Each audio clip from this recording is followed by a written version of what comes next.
Imagine a teenager who walked backward into the city of Rome, leading a chariot pulled by 6 white horses, all while claiming to be a god. This was not a general celebrating a triumph, but a 14-year-old boy who had just become the most powerful man on earth. His name was Elagabalus, and in just 4 years, he would shatter every social, religious, and political norm the Roman Empire held sacred. To understand the whirlwind that was the reign of Elagabalus, we must first look to the sun-drenched plains of Roman Syria. He was born Varius Avitus Bassianus in the city of Emesa around the year 204. By blood, he was a member of the powerful Severan dynasty, but his true identity was forged in the great temple of the sun god Elagab. In Emesa, this deity was worshipped in the form of a massive conical black stone, a meteorite said to have fallen from the heavens. At a very young age, Bassianus became the high priest of this cult, a role that was not merely ceremonial, but central to his very soul. His path to the throne was not one of peaceful succession, but of blood and female ambition. After the assassination of the Emperor Caracalla in 217, a lowly official named Macrinus seized the purple. However, the women of the Severan house were not about to let their power slip away. The matriarch, Julia Maesa, was a woman of terrifying intellect and resolve. She spread a strategic rumor that her grandson, Bassianus, was actually the secret illegitimate son of the late Caracalla. To the Roman legions stationed in the east, who still loved the memory of Caracalla and his gold, this was enough. In the spring of 218, the boy priest was declared emperor by the soldiers.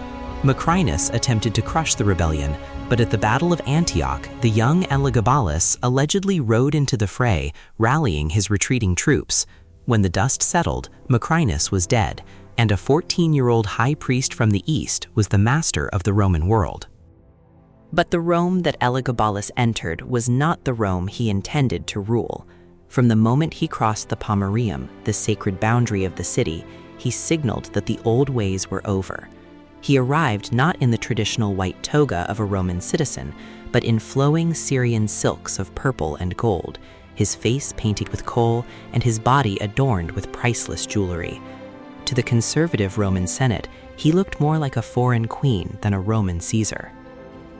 Elagabalus's primary mission was not administration or conquest, but religious revolution. He was not content to be the emperor of Rome. He wanted Rome to bow to his god. He formally installed the Black Stone of Emesa on the Palatine Hill, building a magnificent temple known as the Elagabalus. He declared that his god, Elagabal, was the supreme deity, even above Jupiter Optimus Maximus. In a move that shocked the religious establishment, he staged a divine marriage between his god and the goddess Minerva, and later the Carthaginian goddess Tanit. This religious upheaval was mirrored by his personal life, which became the talk of the empire. Elagabalus's approach to marriage was as chaotic as his theology.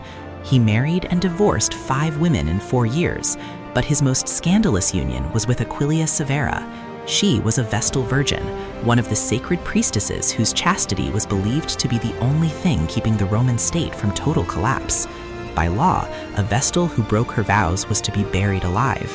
Elagabalus not only broke those vows, but married her, claiming that their union would produce godlike children.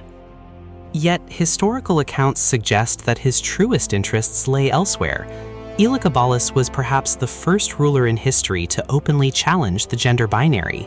He was frequently seen in the palace dressed as a woman, and he reportedly offered a massive fortune to any physician who could perform what we would today recognize as gender reassignment surgery. He referred to his favorite lover, a chariot driver named Heracles, as his husband, and he allegedly delighted in being called the mistress or the wife of his guards.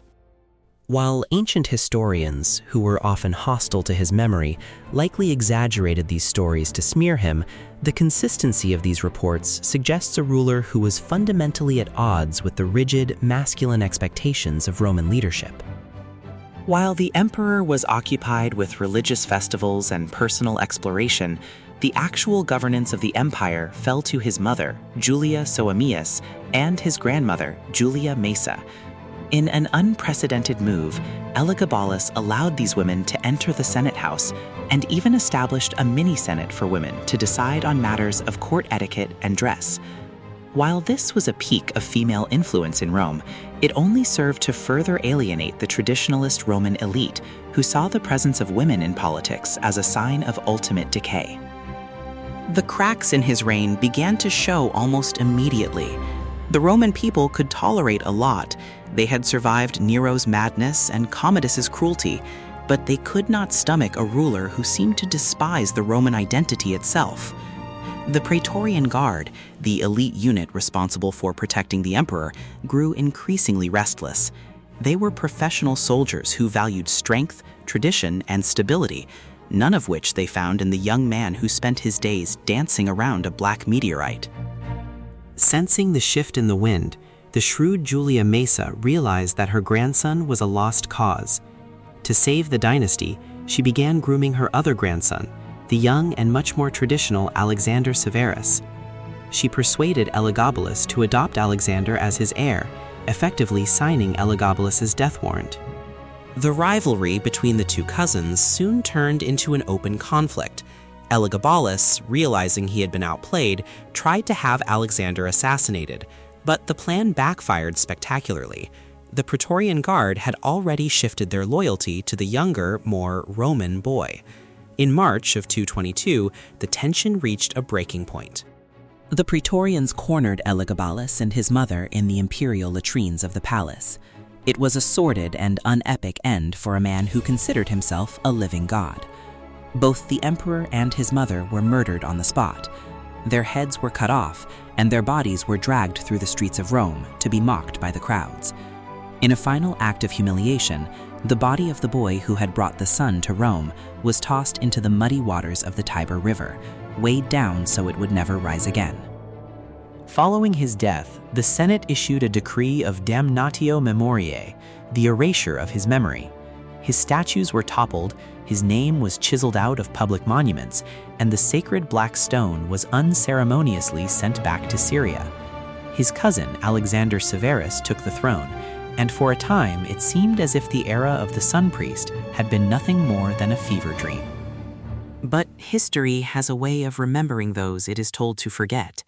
Elagabalus remains one of the most fascinating figures of the ancient world. Was he the debauched monster that Cassius Dio and Herodian described? Or was he simply a confused, deeply religious teenager thrust into a position of absolute power before he could understand the weight of the crown? In modern times, many have looked back at his life through a different lens, seeing him as a tragic figure who suffered for his refusal to conform to a society that demanded he be someone he wasn't.